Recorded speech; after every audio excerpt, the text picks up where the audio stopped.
पैसा काय पैसा काय पैसा काय कोरोनामध्ये सगळे इथंच ठेवून गेले आहे। पैसा काय पैसा काय पैसा काय कोरोनामध्ये सगळे इथेच ठेवून गेले आहे। एक पोलीस बॉईज म्हणून राधाकृष्ण विखे पाटील मी चॅलेंज देतो, तुम्ही पोलिसांना मारहाण झालेल्या केसेस मागे घेऊन दाखवा।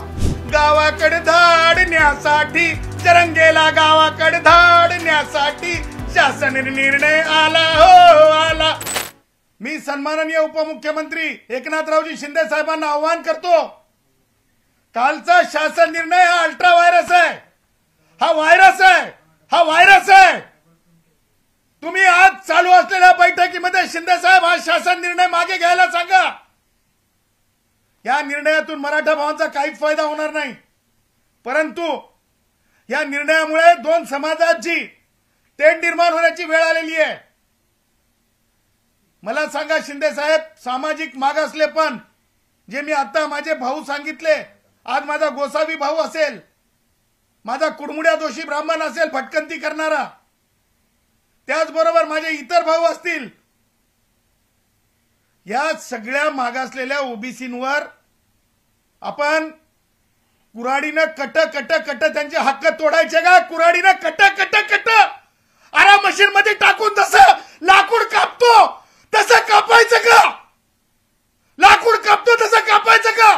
खाटकासारखं यांना तोडायचं का? भारतरत्न डॉक्टर बाबासाहेब आंबेडकरांनी हा स्पेस निर्माण करून दिला। हा स्पेस शिंदे साहेब आणि राधाकृष्ण विखे पाटील, तुम्हाला मला सांगायचंय, राधाकृष्ण विखे पाटील तुम्ही 8व्या मंत्रालयामध्ये तुम्ही मला 1 महिन्या अगोदर किंवा मागे काही आठवड्यां अगोदर भेटला होतात, तेव्हा मी तुम्हाला बोललो होतो की तुम्ही महसूल मंत्री असताना मागासवर्गीयांना अंत्यसंस्कार करण्यासाठी स्मशानभूमी सुद्धा तुम्ही दिलेली नव्हती, गायरान जमिनी सुद्धा नावावर पूर्ण होऊ शकल्या नव्हत्या। अशी तुमची महान कीर्ती आहे मागासलेपणाच्या लोकांसाठी। आणि त्यातले त्यात आम्ही तुम्हाला परवा आव्हान केलं होतं राधाकृष्ण विखे पाटील की ओबीसींना आम्ही विरोधक म्हणून आम्हाला बोला। नैसर्गिक न्याय नाही का? जातीवाद आहे का? ओबीसींना बोलू नये का? सन्माननीय धनंजय मुंडेंना का बोलवलं नाही? सन्माननीय बावनकुळे साहेब का नाही सोबत तुमच्या? प्रश्न विचारले जातील। पोट भरलेल्याला डेझर्ट देणं आणि कष्टकरी माझ्या ओबीसी खऱ्या ओबीसींना त्यांच्या हातातला कुटका हिसकावून घेणं हा द्रोह आहे, द्रोह, हा द्रोह आहे, द्रोह, हा द्रोह आहे, द्रोह। आणि म्हणून मला सांगायचं आहे की ही वस्तुस्थिती आहे। ज्या प्रकारे सन्माननीय छगन भुजबळ साहेबांना रिंगण करण्यात आलं, मंत्रिपदाचा राजीनामा देईपर्यंत, ज्या प्रकारे सन्माननीय धनंजय मुंडेंना रिंगण करण्यात आलं, त्यांना त्रास देईपर्यंत, परत हा त्याचं वजन त्याच लोकांनी सांगितलंय किती किलोचा आहे जरंग्या।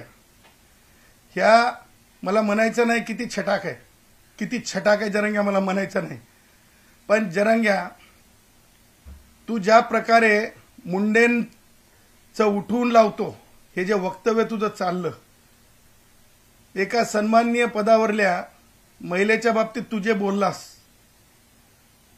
माय बहीण लोकांची काढलीस, धनगर भावांच्या बाबतीत बांबू जाईल म्हणलास, बांबू घातला म्हणलास, बांबू, ते शब्द सुद्धा कमरेखालच्यात बांबू घालू असं जे बोललास तू, ह्या सगळ्या गोष्टी महाराष्ट्र ध्यान ठेवणार आहे। आणि मला हेच म्हणायचं आहे की ह्या गोष्टीचे कॉन्सिक्वेन्सेस कायदेशीर त्याचबरोबर डेमोक्रेटिकली फेस करावे लागतील। आता आपण म्हणाल की फ्रॉड काय आहे, तुम्हाला मला सांगायचंय की माननीय सर्वोच्च न्यायालयाने Jammu and Kashmir public service कमिशनच्या जजमेंटमध्ये सांगितलेलं आहे की जो ऍक्ट असतो, ज्या प्रकारचा रिझर्वेशनचा ऍक्ट आहे आपल्याकडे, रिझर्वेशनचा ऍक्ट ज्या प्रकारे आहे त्या ऍक्टला डायल्यूट करण्याचे अधिकार तुम्हाला नाही आहेत, आणि म्हणून Maharashtra schedule caste, schedule tribe, denotified tribe, विमुक्त जाती, nomadic tribe, other backward classes, special backward कॅटेगरीचा जो कायदा आहे, कास्ट सर्टिफिकेट ऍक्ट 2000, ह्या कायद्याला डायल्यूट करण्याचे अधिकार, ह्या कायद्याला निष्प्रभ करण्याचे अधिकार, ह्या कायद्याला म्हणजे काय म्हणतो त्याला आपण थांबवण्याचे अधिकार कोणत्या म्हणजे एक्झिक्युटिव्ह ऑर्डरनी तशा प्रकारचे अधिकार प्राप्त नाहीत आणि म्हणून हे भारतीय संविधानासोबत जे आहे एक ऑफिस ऑर्डर काढून, संभ्रमित ऑफिस ऑर्डर काढून जे आहे लोकांमध्ये मत भिन्नता निर्माण होत आहे आणि म्हणून कालची कृती ही भारतीय संविधानाच्या आर्टिकल 340 या कलमाला जे आहे, ज्या ह्या कलमाच्या स्पिरिटच्या विरुद्ध आहे. कालचा शासनाचा GRची कृती ही त्यातून निर्माण झालेल्या रिझर्वेशन ऍक्टला निष्प्रभ करणारी आहे. कालच्या GRची कृती ही त्या रिझर्वेशन ऍक्ट 2000च्या आधारे कास्ट सर्टिफिकेटच्या संदर्भातले रूल्स जे 2003 कॉन्टम्प्लेट झाले, त्या रूलवर म्हणजे एक घाला आहे, त्या रूलला बेकायदेशीर ठरवण्याची प्रक्रिया आहे. त्याचबरोबर भारतीय संविधानातील आर्टिकल 340 ला म्हणजे एका प्रकारे सन्माननीय माजी न्यायमूर्ती संदीप शिंदे हे मागास आयोग नाहीत, सन्माननीय माजी काय आपले माजी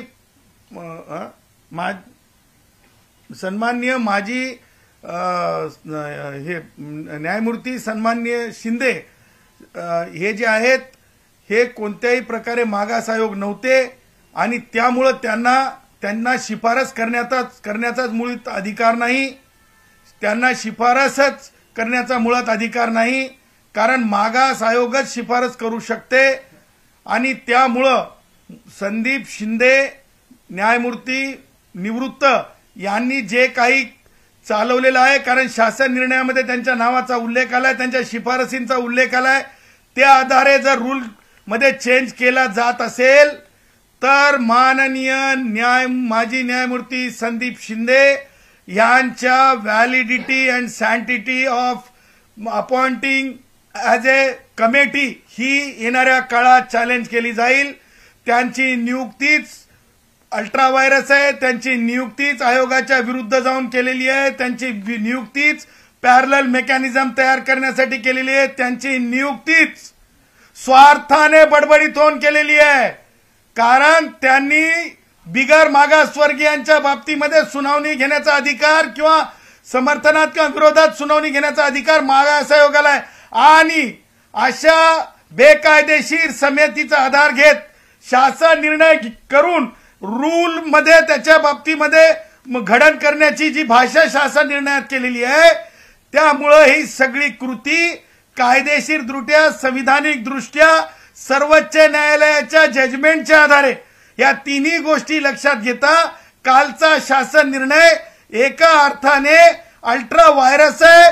फ्रॉड केलाय कॉन्स्टिट्यूशन सोबत, फ्रॉड केलाय कॉन्स्टिट्यूशन सोबत, फ्रॉड केलाय कॉन्स्टिट्यूशन सोबत आणि ह्या सगळ्या गोष्टी सामान्य जनतेपर्यंत लक्षात आणून देण्यात येतील, सामान्यांपर्यंत पोहोचवण्यात येतील आणि ह्याच्यामध्ये ज्या प्रकारे म्हणजे घडवून आणलं गेलं हे अत्यंत वेदनादायी आहे, वेगळं सांगण्याची गरज नाही. त्या पुढे जाऊन मला तुम्हाला सांगायचं आहे, जरंगेच्या ह्या शासन निर्णयाच्या माध्यमातून जरंगे स्वतःच्या स्वार्थासाठी मराठा समाजाची देखील त्यांनी फसवणूक केली, जे जयश्री पाटलांनी सांगितली. काल जो शासन निर्णय झाला 2 सप्टेंबर 2025 ला, तो शासन निर्णयाच्या आधारे एकही जात प्रमाणपत्र दिलं जाऊ शकत नाही, एकही जात प्रमाणपत्र दिलं जाऊ शकत नाही, एकही जात प्रमाणपत्र दिलं जाऊ शकत नाही. कारण जो आधार सांगितलं अफिडेव्हिट देऊन करा, ते सेकंडरी इव्हिडन्स आहे, ते सेकंडरी इव्हिडन्स आहे, ते सेकंडरी इव्हिडन्स आहे. त्याच्यामुळे सेल्फ डिक्लेरेशनला काही अर्थ उरत नाही. कारण स्पष्ट आहे की जोपर्यंत तुम्ही त्या वर्गामध्ये मागास ठरत नाही तोपर्यंत त्या आधारे अशा प्रकारचं अफिडेव्हिट चालत नाही. अफिडेव्हिट फक्त जे चालण्याची जी प्रक्रिया आहे ती दाखल करण्यासाठी आहे. तुम्ही पुराव्यासाठी ती प्रक्रिया पूर्ण करू शकत नाही. जोपर्यंत पुख्ता सबूत तुम्ही देत नाहीत आणि पुख्ता सबूत नाहीत असं 2001, 2002, 2005 आणि जयश्री पाटील विरुद्ध मुख्यमंत्री महाराष्ट्र राज्य या जजमेंटमध्ये कुणबी आणि मराठा हे वेगळ्या जाती आहेत हे स्पष्ट झालेलं आहे. त्याच्यामुळं माझे मराठा भाऊ जबरदस्तीनं मागासवर्गीय कुणबी म्हणून ठरू शकत नाहीत हे मी पुन्हा एकदा सरकारला सांगत आहे. आजच्या कॅबिनेटमध्ये झालेला निर्णय वापस घ्यावा.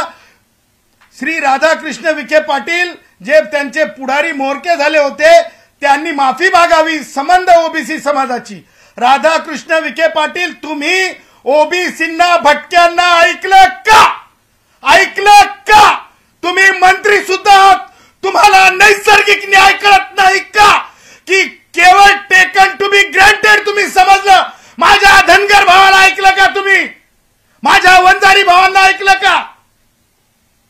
माझ्या माळी भावांना ऐकलं का? माझ्या साळी भावांना ऐकलं का तुम्ही न ऐकता केलेली कारवाई मला कोणत्या समाजाला हिनवायचं नाही. परंतु कालचा निर्णय पाटीलकी सारखा झाला. जुन्या काळातील प्री इंडिपेंडन्स संविधान अस्तित्वात येण्याच्या आधीच्या काळातील झाला. पाटीलकी सारखा झाला.